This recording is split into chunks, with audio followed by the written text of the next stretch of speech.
Araw-araw na pagbasa ng Biblia, Araw 184.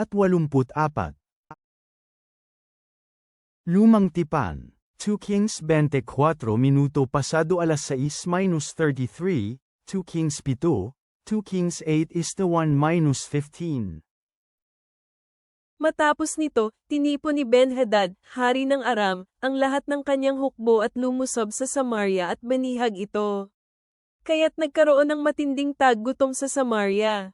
Banihag nila ito hanggang ang isang asno ay may benta sa halagang 80 pirasong pilak, at ikaapat na bahagi ng isang kab ng dumi ng kalapati sa halagang 5 pirasong pilak.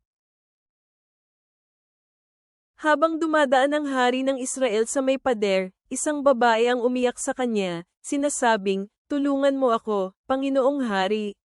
Sinabi niya, "Kung hindi ka tinutulungan ni Yahweh, paano kita matutulungan? Mayroon bang nanggagaling sa giikan o pigaan ng alak?" Sinabi pa ng hari, "Ano ang bumabagabag sa iyo?" Tumugon siya, "Sinabi ng babeng ito sa akin, ibigay mo sa akin ang iyong anak para kainin natin ngayon, at bukas kakainin natin ang anak ko." Kaya't nilaga namin ang anak ko at kinain ito, at sinabi ko sa kanya kinabukasan, "Ibigay mo sa akin ang iyong anak para kainin natin," pero tinagaw niya ito. Kaya nang narinig ng hari ang sinabi ng babae, pinunit niya ang kanyang damit, dumadaan siya sa may pader, at tumingin ang mga tao at nakita na mayroon siyang sako bilang panloob na kasuutan.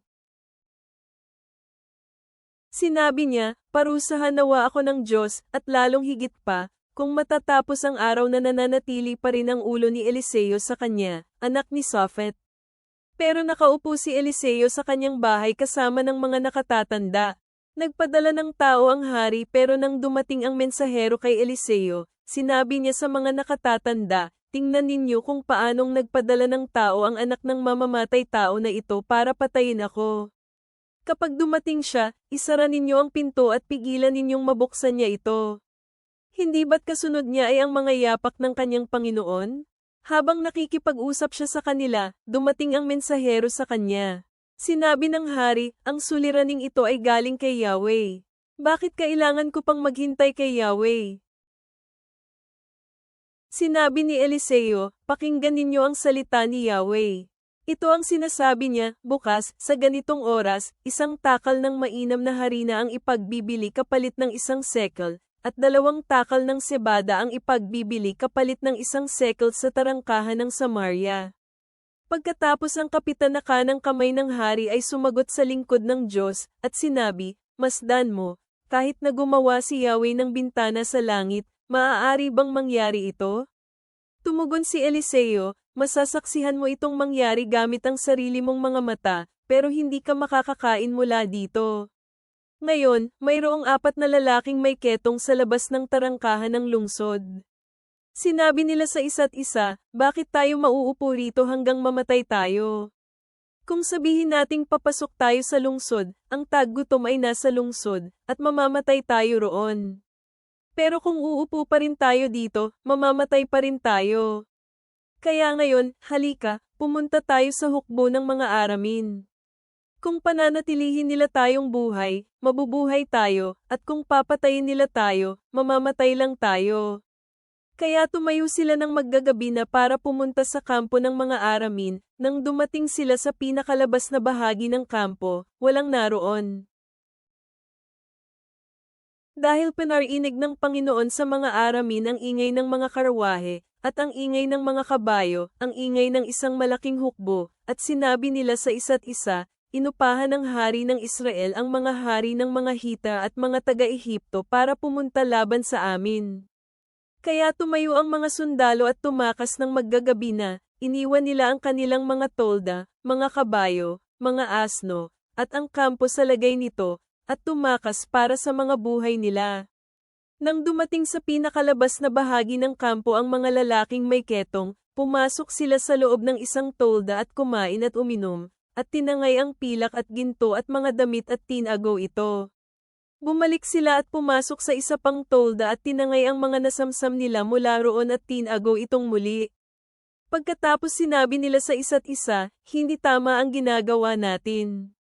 Ang araw na ito ay araw ng magandang balita, pero nananahimik tayo patungkol dito. Kung maghihintay tayo hanggang bukang liwayway, parurusahan tayo. Kaya, halina at sabihin natin ito sa sambahayan ng hari. Kaya't pumunta sila at tinawag ang mga tagabantay ng tarangkahan ng lungsod. Sinabi nila sa kanila, nagpunta kami sa kampo ng mga Aramin, pero walang naroon, wala ni tunog ni Newman, pero naroon ang mga kabayo nila, at ang mga asnong nakatali, at ang mga tolda sa lagay nito.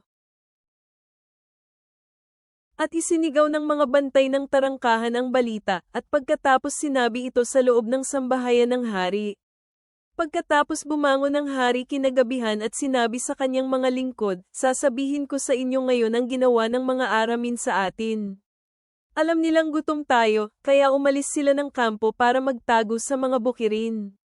Sinasabi nila, sa oras na lumabas sila sa lungsod, kukunin natin sila ng buhay, at papasok tayo sa lungsod. Sumagot ang isa sa mga lingkod ng hari at sinabing, pakiusap, hayaan mong kunin ng ilan sa mga tauhan ang 5 kabayong natitira sa lungsod. Tulad sila ng lahat ng natitira sa mga mamamayan ng Israel, karamihan ay patay na, hayaan mong ipadala namin sila at tingnan ito. Kaya kumuha sila ng 2 karwahe na may mga kabayo, at sinugo sila ng hari sa hukbo ng mga Aramin, sinasabing, tingnan ninyo iyon. Sinundan nila sila hanggang sa Jordan, at ang lahat ng daanan ay puno ng mga damit at gamit na iniwan ng mga Aramin sa pagmamadali. Kaya bumalik ang mga mensahero at sinabi sa hari. Lumabas ang mga tao at sinamsam ang mga gamit sa kampo ng mga Aramin. Kaya ang takal ng mainam na harina ay ipinagbili sa halagang 1 shekel at ang 2 takal ng sebada ay kapalit ng 1 shekel, tulad ng sinabi ni Yahweh. Inutusan ng hari ang kapitan, ang kanyang kanang kamay, para mangasiwa sa tarangkahan, at tinapaktapakan siya ng mga tao sa daan ng tarangkahan. Namatay siya gaya ng sinabi ng lingkod ng Diyos nang bumaba ang hari sa kanya. Kaya nangyari iyon gaya ng sinabi ng lingkod ng Diyos sa hari, sinasabing, sa oras na ito sa tarangkahan ng Samaria, ang 2 takal ng sebada ay ipagbibili sa halagang 1 shekel, at ang 1 takal ng mainam na harina para sa 1 shekel. Sinagot ng kapitang iyon ang lingkod ng Diyos at sinabing, kahit gumawa si Yahweh ng bintana sa langit, maaari bang mangyari ito? Sinabi ni Eliseo, makikita mong mangyari ito ng sarili mong mga mata, pero hindi ka kakain mula rito.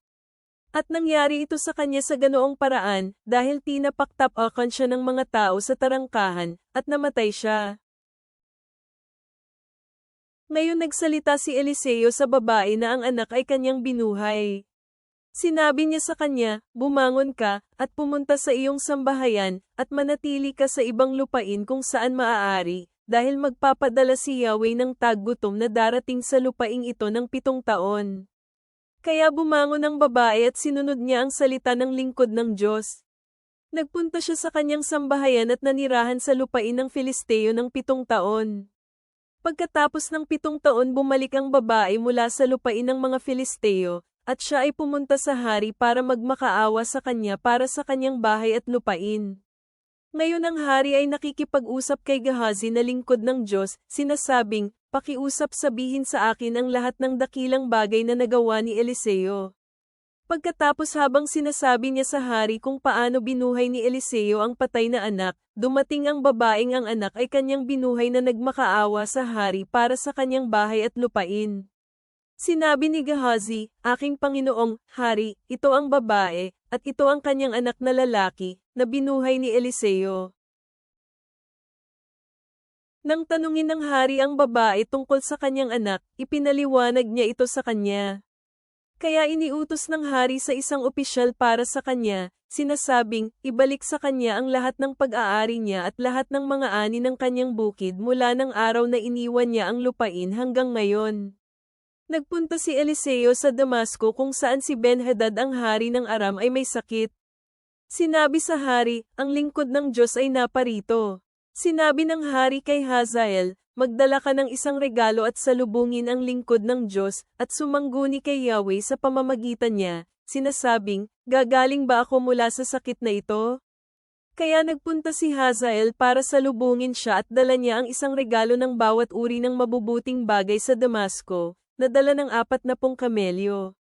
Kaya nagpunta si Hazael at tumayo sa harap ni Eliseo at sinabi, "Ipinadala ako sa iyo ng iyong anak na si Ben-Hadad, hari ng Aram. Tinatanong kong, gagaling ba ako mula sa sakit na ito?" Sinabi ni Eliseo sa kanya, "Lumakad ka, sabihin kay Ben-Hadad, siguradong gagaling ka, pero ipinakita sa akin ni Yahweh na siya ay siguradong mamamatay." Pagkatapos tumitig si Eliseo kay Hazael hanggang siya ay mapahiya, at ang lingkod ng Diyos ay umiyak. Tinanong ni Hazael, "Bakit ka umiiyak, aking Panginoon?" Kanyang sinagot, "Dahil nalalaman ko ang kasamaan na iyong gagawin sa bayan ng Israel. Susunugin mo ang kanilang mga kutang tanggulan, at papatayin mo ang kanilang mga kabataang lalaki gamit ang espada, dudurugin ang kanilang mga maliliit na bata, at bibiyakin ang tiyan ng kanilang babaeng buntis." Tumugon si Hazael, "Sino ang iyong lingkod, na dapat gumawa nitong dakilang bagay? Siya ay isang aso lamang." Sumagot si Eliseo, "Ipinakita sa akin ni Yahweh na ikaw ang maghahari sa Aram." Pagkatapos iniwan ni Hazael si Eliseo at nagpunta sa kanyang Panginoon, na sinabi sa kanya, "Ano ang sinabi ni Eliseo sa iyo?" Sumagot siya, "Sinabi niya sa akin na ikaw ay tiyak na gagaling." Nang sumunod na araw kinuha Hazael ang kumot at nilublab ito sa tubig, at inilatag ito sa mukha ni Ben-Hadad kaya siya ay namatay. Pagkatapos si Hazael ay naging hari na kapalit niya.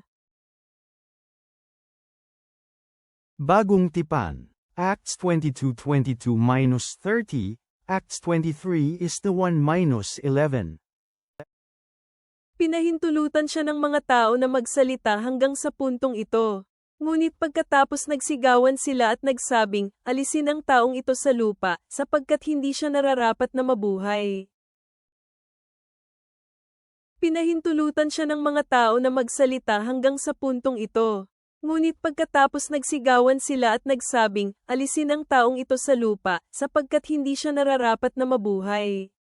Habang sila ay nagsisigawan, hinahagis nila ang kanilang mga kasuutan, at naghahagis ng alikabok sa hangin at ipinag-utos ng punong kapitan na dalhin si Pablo sa kampo.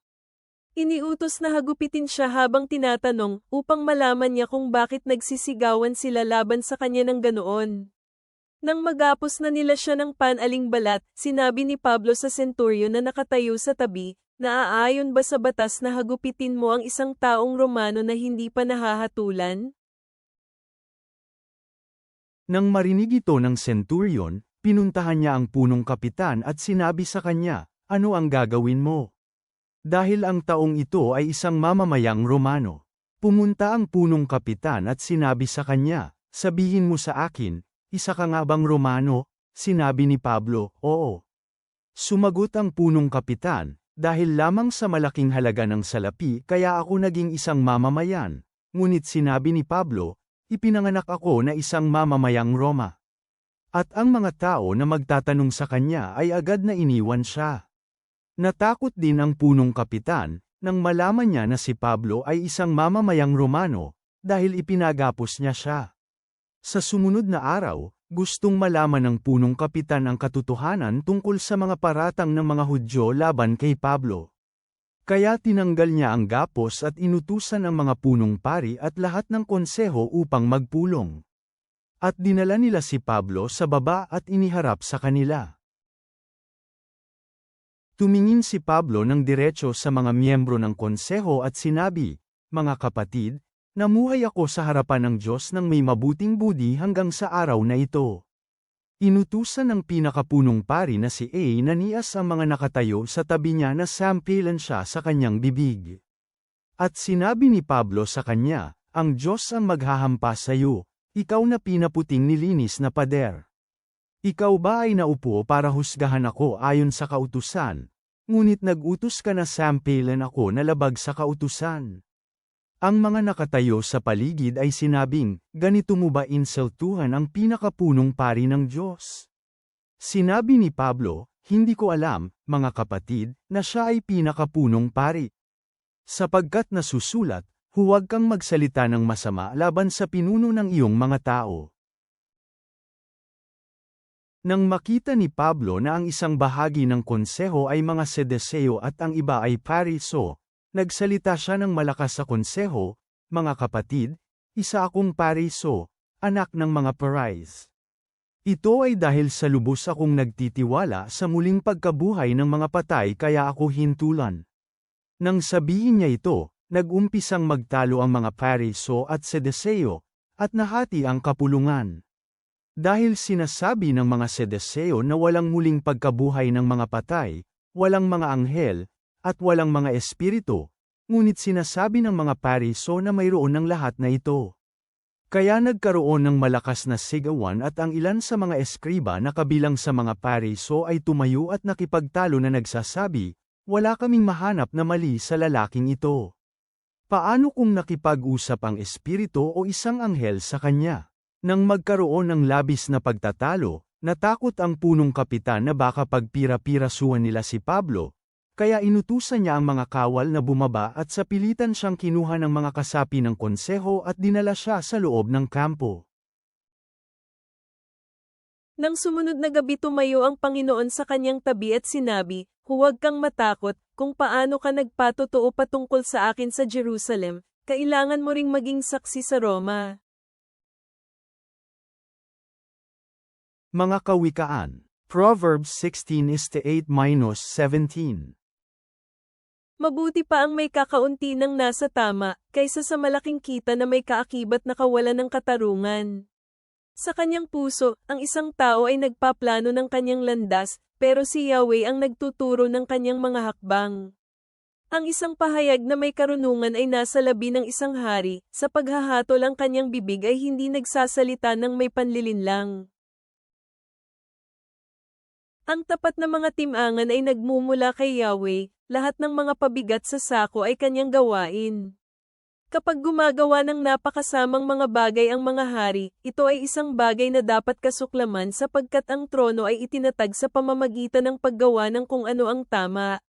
Nalulugod ang isang hari sa mga labi na nagsasabi ng kung ano ang tama at kinagigiliwan niya ang isang nagsasalita ng tuwiran. Ang matinding galit ng isang hari ay sugo ng kamatayan pero ang isang marunong na tao ay magsisikap na pahupain ang kanyang galit. Sa liwanag ng mukha ng isang hari ay buhay, at ang kanyang pagkiling ay parang isang ulap na nagdadala ng ulan sa tagsibol. Higit na mainam ang pagtamo ng karunungan kaysa ginto. Ang pagtamo ng kaunawan ay dapat higit na piliin kaysa pilak.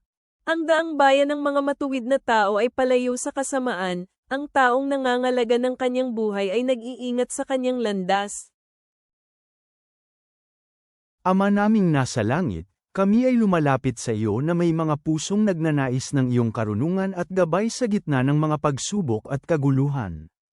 Tulad ng iyong pagliligtas sa mga tao sa dalawang hari mula sa taggutom at kawalan ng pag-asa, ipaalala mo sa amin ang iyong katapatan sa aming sariling mga sandali ng pangangailangan. Sa mga gawa, nakikita namin ang lakas ng loob na manindigan para sa katotohanan. Bigyan mo kami ng tapang sa aming pananampalataya habang hinaharap namin ang mga hamon sa araw-araw. Tulungan mo kaming tandaan na, ayon sa itinuturo ng kawikaan, ang integridad at katwiran ay humahantong sa kapayapaan. Kami ay nagtitiwala sa iyong mga pangako. Amen.